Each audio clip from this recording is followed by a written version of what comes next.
डंडे मेरे भी लगे थे और मैं नीचे गिर गई थी और मेरे यहाँ से टांग फट गई थी। तो फिर मुझे लगा क्या मुझे घर वापस जाना चाहिए, यहीं पर खड़े हो जाना चाहिए। फिर मुझे एक आवाज़ आई कि नहीं, तुम्हारे पास अल्लाह ने आवाज़ में जज्बा दिया, तो किसी से डरती नहीं, तुम्हें इनकी आवाज़ बनना चाहिए। फिर मैंने मेरा पहला इंटरव्यू गुलबर्गा तो हुआ था, गुलबर्गा हैदराबाद का।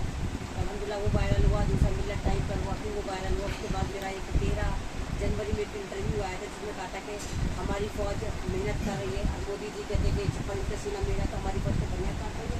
तो मेरा खास से कई करोड़ चला, इंटरनेशनल वायरल हुआ। उसके बाद सारा मीडिया सब मेरे पीछे मुझे कुछ नहीं पता क्योंकि मेरे घर में टीवी नहीं है, अभी भी टीवी नहीं है। तो उसके बाद मुझे लगा पूरे हिंदुस्तान में मैंने जिस तरह जाके अपने बिहार पर पूरे हिंदुस्तान में जहाँ जहाँ NRC चल रहा था स्पीचेस दी। जब मेरा कोटा मेरा राजस्थान में स्पीच थी तो मेरे ऊपर 144 लग गया और जान से मारने की धमकी दी गई। फरजान साहब है, इन्होंने कहा कि मुझे नहीं जाना चाहिए, बच्चे छोटे हैं, आपको देखना चाहिए। तो मैंने कहा मैंने वादा करा है और मौत होगी मेरी दिल्ली में भी आएगी, मौत होगी तो कोटा में भी आएगी। तो निज़ामुद्दीन पे मेरे लिए पूरी तैयार थी, RSS वाले तैयार थे। उनकी इतनी गाली वाली मेरे पास मतलब वॉइस रिकॉर्डर है।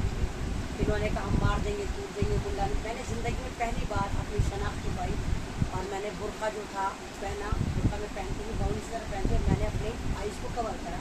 फरजान साहब के जब मैंने पूछा, जब ट्रेन बिल्कुल हॉन्किंग करेगी जब भी जाऊँगी, तो जैसे ट्रेन ने हॉन्क करा मैं जब भी बैठी और बस ये दुआ करती मैं ऐसा धड़क रहा था क्योंकि सब मुझे कुत्ते हुए नज़र आ रहे थे, गमछे गले हुए थे इनके और मुझे तलाश रहे थे। मैं सबको देख रही थी लेकिन वो मुझे नहीं देख रहे थे क्योंकि मेरी आइज़ कवर थी।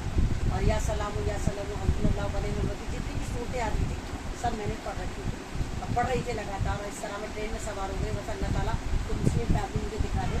और अल्हम्दुलिल्लाह जिस गाड़ी में चढ़ी उसमें काफ़ी सारी मुसलमान लड़कियाँ थी जो कोटा राजस्थान जा रही थी। अल्लाह का शुक्र जब मैं वहाँ पहुँची तो इन लोगों को पता चल गया अच्छा ही तो यहाँ पहुँच गई। इन्होंने 144 लगा दिया, मेरी स्पीच कैंसिल हो गई। 8-9 महीने मुझे वहाँ पर उन्होंने स्पीचेस करवाई और अल्लाह का शुक्र बड़ा कामयाब वो मेरा प्रोटेस्ट रहा।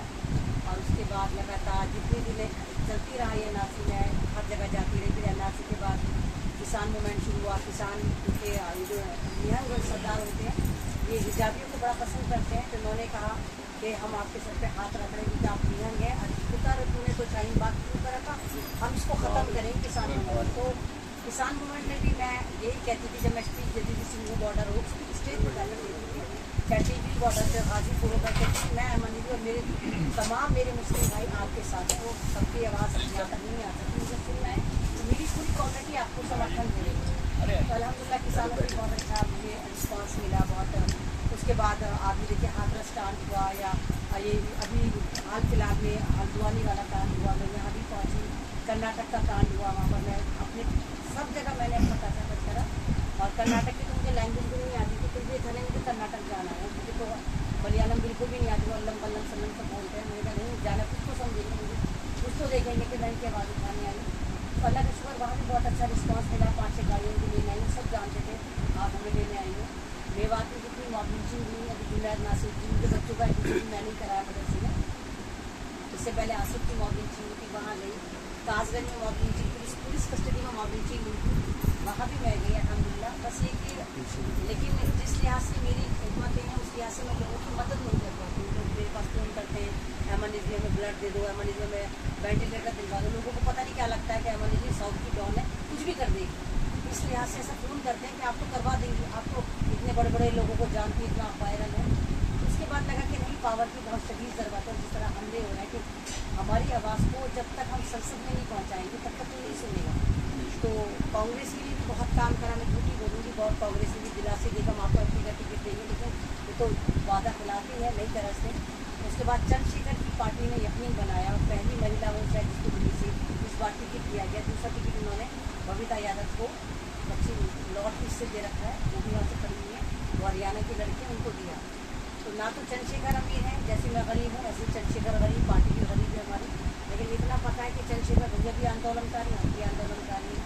और जो मुसलमानों की मसाइल नहीं आती, जैसे यहाँ पर ईदगाह स्कूल है, हालांकि ईदगाह स्कूल में मेरे सगे पिपी के बेटे फुरकान उस्मानी पढ़ाया करते थे, अकाउंटेंट थे। यहाँ कुरैशी प्रांत में जाके वो अकाउंटेंसी भी करते थे, उनका भी इंतकाल हो चुका है।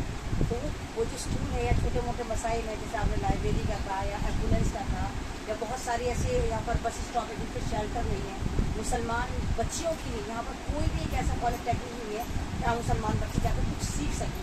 बस वो एक कुएं की मेंढक है, लोग जाने नहीं देते। सबको पता है कि प्राइवेट में फीस भी जाएगी और पता नहीं हमारी बच्ची सेफ जगह जा भी रही नहीं जा रही।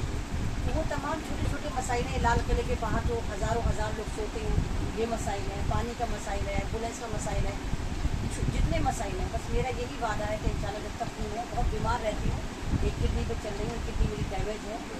और जब अभी 50 में मेरा किडनी ट्रांसप्लांट हुआ एक तरह से, तो जब तक खून है इंशाल्लाह खून के लिए काम करेंगे।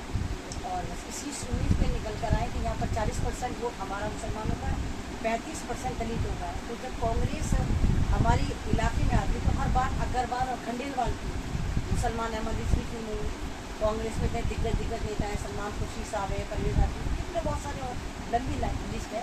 तो मुसलमान इलाके से भी यही लोग लेंगे और अपने इलाके से भी यही लोग लेंगे, क्योंकि तो प्लीज़ जाते हैं ना, वोट हमारा राज इनका है। इसी सोच को लेकर मैं आ गया है। मैंने कहा मेरे पास कोई पैसा नहीं है, किराए के मकान में रहती हूँ, छोटे बच्चे हैं, ऊपर शेल्टर नहीं है। हस्बैंड 4.5 महीने पहले हार्ट अटैक से डेथ कर गए हैं। वहाँ तो 42 साल में, छोटा बेटा 12 साल का, बेटी 17 साल की, अकेली मुजाहिद हूँ।